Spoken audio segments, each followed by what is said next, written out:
네, YTN 라디오 생생경제 2부로 계속 이어가겠습니다. 2부에서도 한문도 명지대학교 실물투자분석학과 교수 김인만 부동산 경제연구소 소장과 함께 하도록 하겠습니다.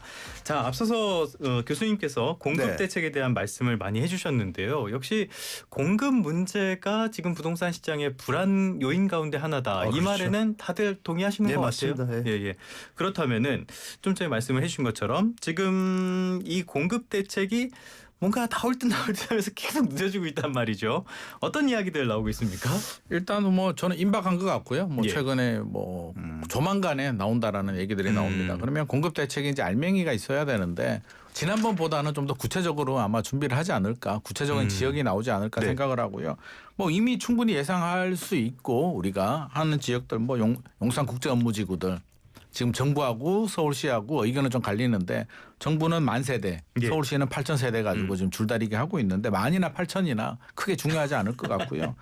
뭐 많이 있잖아요. 삼표 레미콘 부지도 있고 우리 찾아보면 성수에 부영 호텔 부지도 있고 캠프킴도 있고 있기 예. 때문에 이런 거 구체적으로 몇천 호 정도 나올 것 같습니다. 그러면 교수님 말씀하신 것처럼 이걸 반값으로 하겠다는 워딩이 나오면 저는 심리라고 생각하거든요. 네네네. 어차피 매물은 장기입니다. 입주 물량은 2028년까지 서울은 많이 줄어드는 건 기정사실이고요. 네. 5월 9일 이후에 매물 잠기는 것도 기정사실입니다. 어떻게 매물이 82.5% 내고 늘어날 수 있겠습니까? 그러면 이 모든 게 잠기는데 공급 절벽에서 이런 공급 대책들이 심리적으로 불안감을 안정으로 바꾸려면 뭔가 다른 워딩이 필요한데 교수님 말씀하신 것처럼 쭉 나열하고 좋은 입지에 반값으로 하겠다라는 희망, 기대감을 주게 되면 또 불안한 시장의 수요자들이 어차피 공급은 절벽인데 예. 그러면 이제 수요자들이 중요하잖아요. 네네네.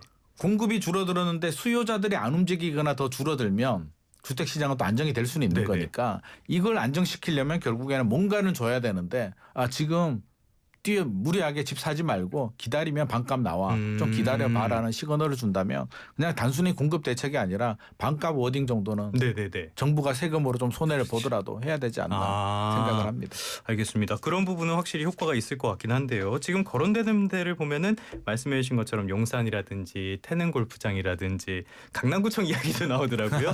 여러 이야기들 나오는데 이런 이야기들 나올 때마다 사람들 반응이 이런 것 같아요. 될까? 맞아요. 예. 가능한 겁니까? This time is different라고 그럴게요. 이번엔 다르다. 이번엔 또 다를 것이다. 제가 가끔 이렇게 회의에 들어가 네. 본 적이 있거든요. 네. 스타일이 이재명 대통령 행보를 기억해 보시면 좋을 것 같아요. 공약 이행률 좀 높잖아요. 성남시장 할 때도. 네. 남들이 안 되는 거 밀어붙이잖아요. 몇십 년 동안. 그 추진력을 우리가 좀 되돌아봐야 될 것 같아요. 그런데 지금 국토부 장관이 회계 쪽 출신이잖아요. 네. 그러니까 숫자에 능하시긴 한데 전체 거시적인데 좀 약하신 것 같아요. 그걸 부동산에 대통령이 네. 커버하고 들어오신 것 같고 제 느낌에. 네. 그러면 이제 공급 대책에 대한 것도 발언을 하나 하셨더라고요. 대통령이. 공급 대책이 확실한 게 나올 것이다. 실현 가능한 것만 이렇게 했단 말이에요. 근데 그리고서 이제 제가 추진되는 걸 지금 분위기를 보면 이렇습니다. 용산 정비창 어제 발표했거든요. 예. 그냥 밀어붙이는 게 아니고 네. 충분히 오세훈 시장과 협의를 했고 8,000호에서 10,000호로 가겠다. 학교 용지 때문에 그랬거든요. 네. 10,000호 정도 되면 이제 학교 용지를 무조건 공급해야 되는데 그 부분에 대해서 이제 이견이 있었는데 교육청에다가 국토부에서 업무 추진을 해가지고 이 근처에 학교에다 증축을 하든지 네. 아니면 다른 학교 부지를 대체 부지를 하고서 하겠다에 대해서 교육청에서 일단 검토 들어가겠다라고 긍정적인 반응이 온 거예요. 그러면 제가 볼 때 조만간 발표될 대책에 이거를 정부는 밀어붙일 것 같아요. 왜? 네. 법적으로 문제가 없으니까. 그럼 이거는 이제 가셔야 된다는 느낌을 받을 수가 있고 네. 그다음에 상암 DMC 랜드도 자리가 좋잖아요. 네. 랜드마크 한다는 거. 그 랜드마크 뭐 7번 정도 서울시에서 매각을 했는데 유찰됐단 말이에요. 왜? 네. 사업성이 없으니까. 네네네. 그렇다면 주거용이 지금 필요한 때 해야 되죠. 그럼 그걸 용도를 약간 그쪽으로 전환해서 서울시가 마다할 이유가 없어요. 사업성은 없지만 사는 데는 문제 없으니까. 주거용으로는 전혀 문제가 없는데 네네네. 서울시에서 주거용을 20% 30%로 잘라놓으니까 이게 사업 랜드마크 코엑스 있고 다 있는데 못 따라간다고 판단한 네네네. 거죠. 기업체들이. 그래서 유찰이 계속됐단 말이에요. 그러면 이것도 전향적으로 바뀐다고 가정을 하면 이것도 2,000가구짜리가 5,000가구가 돼요. 네. 어마어마한 단지가 나오죠. 그 태릉도 제가 알기로는 지금 3,000에서 5,000 정도인데 지금 대통령의 어떤 행보를 보면 님비 현상 무시하잖아요.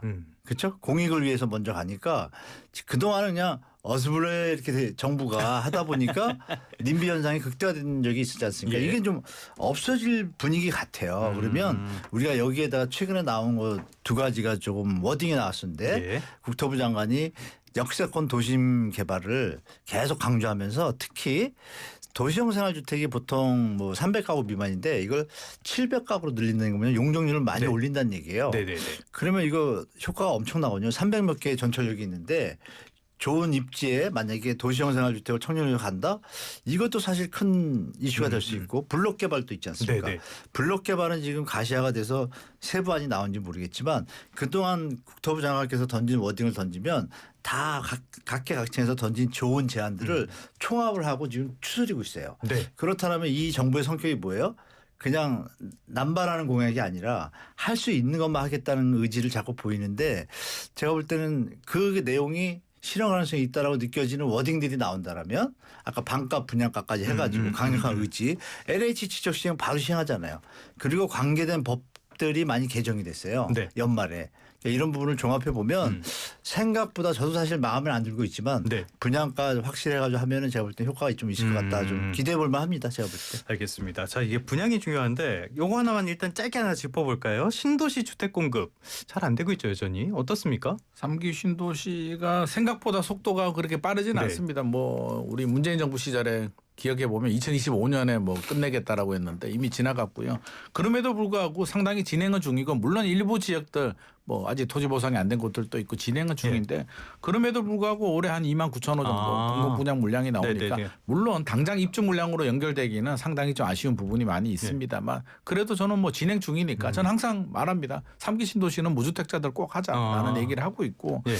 아쉬운 일단은 뭐 점은 원축일 수 있다. 예. 아쉬운 점은 그럼에도 불구하고 서울이 좀 아니라는 점은 좀 아쉬운 부분이고 그 얘기를 많이 하시더라고요. 예. 청년들 만나보니까 서울이 아니다라고 하는데 교통망도 저는 빨리 네. 좀 GTX-C가 아직도 안 되고 있거든요. 그래서 빨리빨리 교통 문제도 좀 해결해 주면 좋을 것 같습니다. 알겠습니다. 저희가 서울이 아니다는 게 첨언 하나 드릴게요. 서리풀 지구 있지 않습니까? 그 2만 세대인데 그게 반값 분양하면 난리 나겠죠. 강남인데. 네네네. 근데 이게 지금 1월 달부터요. 저 협의부 상태랍니다. 법이 개정돼서 예전에는 지구 지정이 되고 나서 보상을 할 수 있는데 네. 이게 법이 개정이 됐어요. 그 지구 지정 되기 전에 계속 협의를 하고 있습니다. 그래서 네. 2월 1일인가부터 아마 시작하는 것 같아요. 이것도 아마 발표할 것 같습니다. 알겠습니다. 끝으로 네네. 요거 하나만 간략하게 물어볼게요. 30초씩 시간을 드리도록 하겠습니다. 네. 최근에 주식시장이 많이 오르면서 자산의 가치가 많이 커졌단 말이죠. 네. 이렇게 올라간 자산의 가치가 부동산 시장으로 이동할 가능성 어떻게 보십니까? 정부 정책의 결과에 따른 것 같습니다. 정부가 만약에 말씀 나눴던 그런 대책들이 나온다라면 사람들이 있을 좀 것이다. 퀘스천 마크를 찍으실 것이고 예. 만약에 또 뭐 예전 정부처럼 어리버리하면 당연히 머니무브는 일어날 수밖에 네. 없겠죠. 자산시장에서. 소장님 어떻게 보세요? 저는 일정 부분 일어난다고 생각합니다. 왜냐하면 이제 집값이 안정이 되면 또 내 집 마련하시는 분들은 사야 되니까 주식에 묻어둔 돈을 뺄 수도 있고요.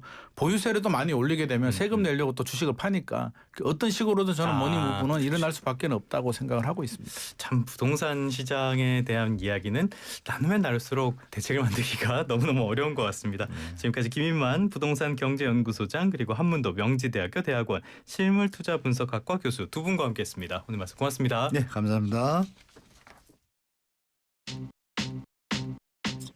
미쳐.